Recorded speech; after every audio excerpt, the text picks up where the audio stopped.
All right, so like I said, I want to just go over two of these. This is 2010, problem number 1. The national average score for this question was 2.05. So the average number of points for this question was 2.05 with a standard deviation of 1.25. So let's AP grade this and see how you did if you got all the details you were supposed to.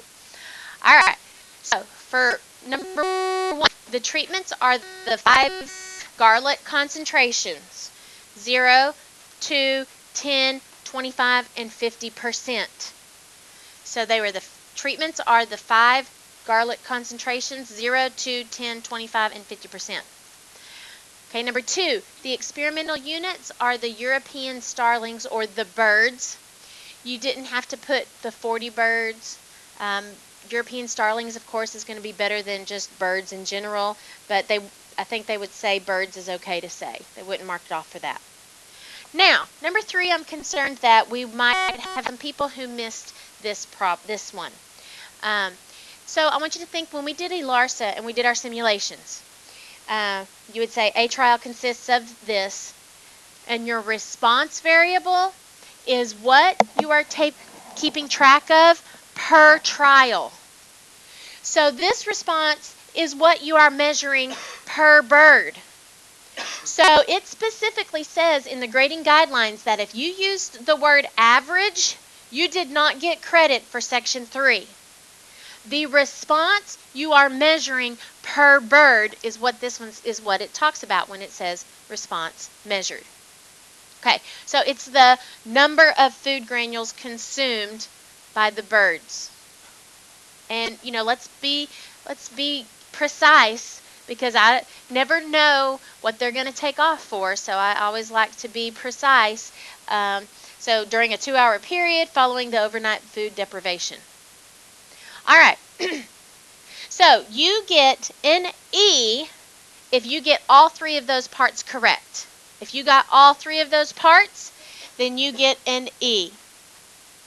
If you only get 2 parts correct, then you get a P. If you got 1 or less, then you get I. Yes, ma'am.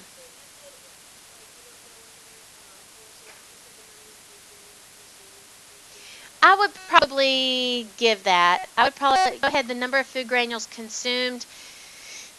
Go ahead and give that to yourself, and then no, from now on I'd be very specific. See, that's the kind of details that I would learn if I went and did the AP grading. You know, and they do that in the summer, and I haven't gotten a chance to go do that yet. Okay. Next section asks you to graph this information. So you want to, you know, so of this information, what's the X variable and what's the Y variable? What's explanatory and what's response? Good. Our explanatory variable was the garlic concentration, and our response of what they gave you here was the average number of food granules. That's why I think it's confusing, especially whenever they don't accept average on number 3. But anyway, so, I guess this is because this is after performing an experiment, then they go ahead and average it. So here's what you should have. Here are the things that will automatically mark the graph wrong. I actually have it listed here on this next page. The things that will automatically mark a graph wrong are if you have an incorrect scale. If all you put on the bottom was 2, 10, 20, 50, or whatever the numbers were, if all you put was those X numbers on the bottom, that's wrong. It has to be a consistent scale. If you reversed the axes, you didn't have the correct explanatory and response, you get it, it's all wrong. If you are missing the labels of what they are, it's all wrong. If you used some kind of other graph besides the line graph or what that it used, or the scatter plot that it used, like a histogram or a bar graph, it's wrong. All wrong. Okay, so here, the line that I have, the straight line I have drawn in here, not needed. It's the pink thing that I have, your scatter plot. In fact, you didn't even have to draw a connecting graph on that. They just wanted the scatter plot, which looked like this. Okay, So there was their version that came out in the AP grading guidelines. All right.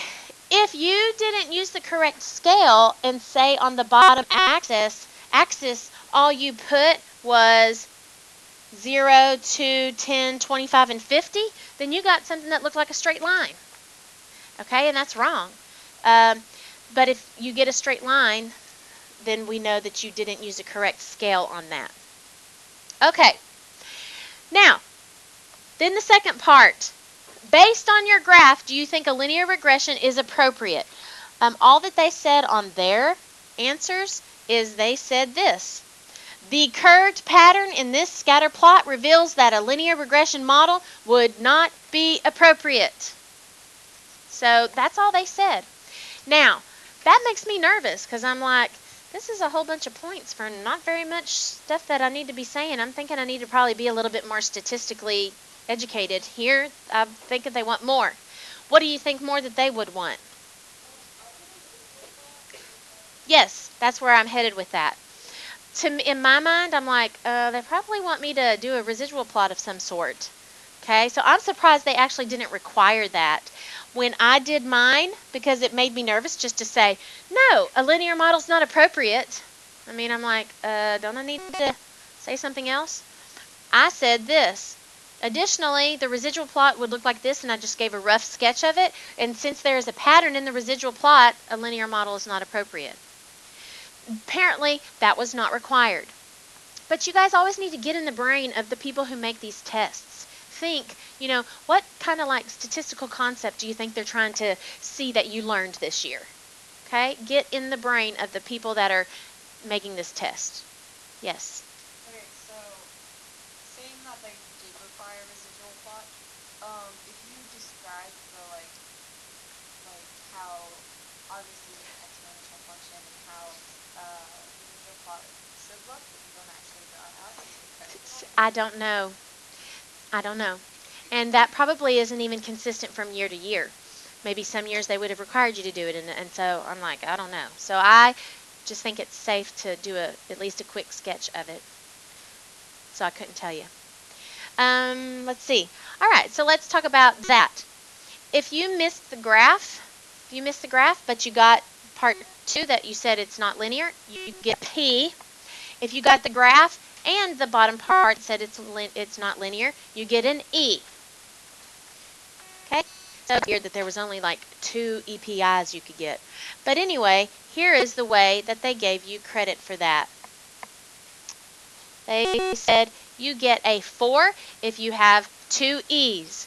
You get 4 points if you have 2 E's. You get 3 points if you have an E and a P. You get 2 points if you have an EI or PP. And you get 1 point if you have a P and an I. Okay, so raise your hand if you got at least 1 point. At least 2 points. Okay, good. If 2 points, you're pretty much average. At least 3 points.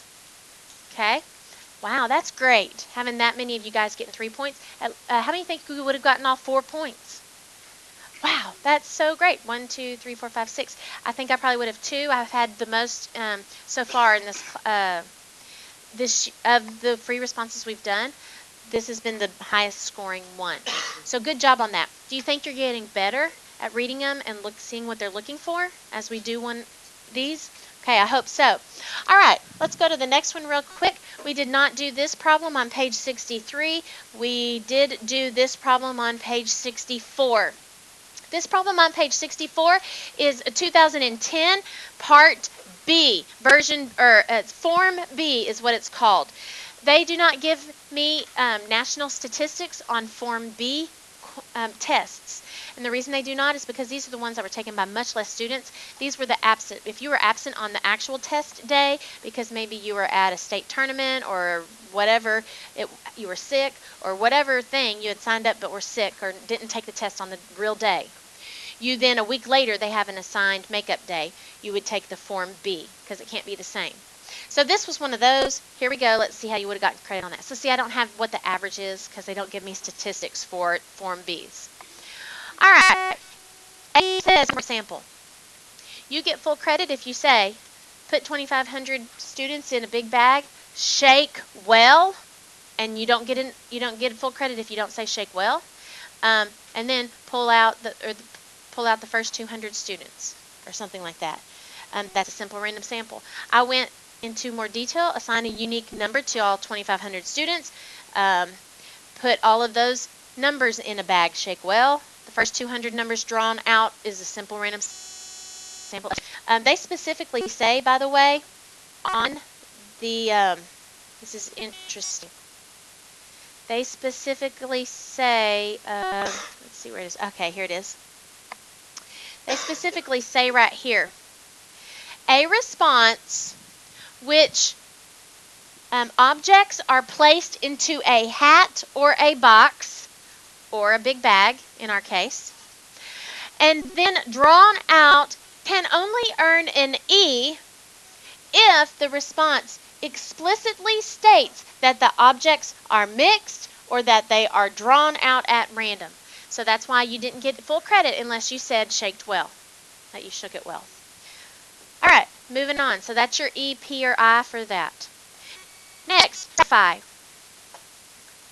So then it says, in fact, probably the most obvious one is to stratify by elementary, middle school, and high school.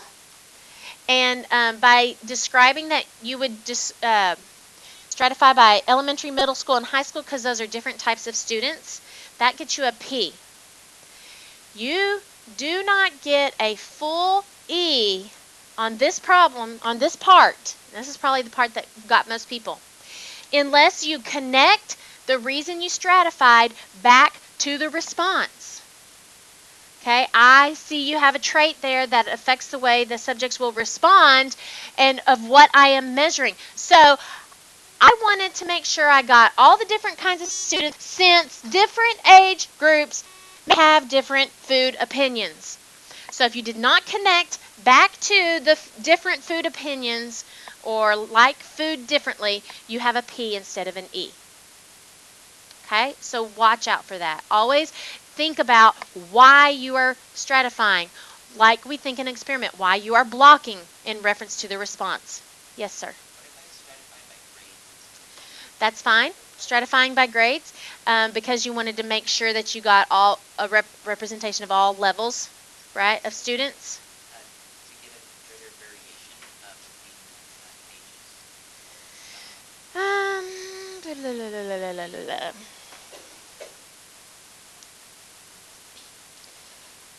I don't know if I would use greater variation because statistically speaking, greater variation is kind of like a bad thing, you know, when we think about standard deviation. I would say, you would probably say, because I want to make sure I get a representation of all levels, something like that. Okay, now this last one, I already told you what's E and P on that. This last one, a statistical advantage to using the stratified over simple random sample. So here's essentially the way you get credit on this. You get a P if you say, I'm stratifying because I want to make sure I get all the different kinds of whatever, students.